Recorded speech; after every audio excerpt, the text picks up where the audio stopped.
set the Sabbath up to connect us, most importantly, to keep us connected with Him.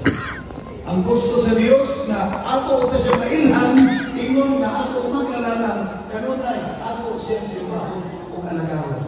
Satan, of course, is determined to break our separation with God. Ya kanunay ang yawa, iya kita ginagawa, ayaw, naging. Ari mo din at tumos bulangan, at tumos tumahan, at tumos distuhan, ayaw sa simbahan.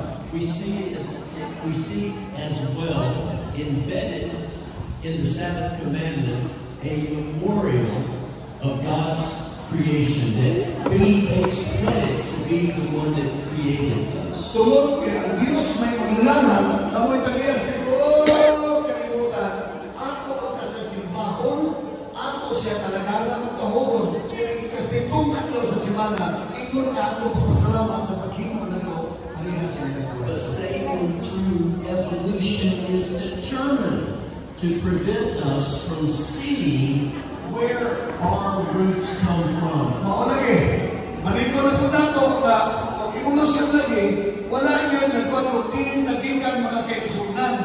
Wala na nagikan sa wala.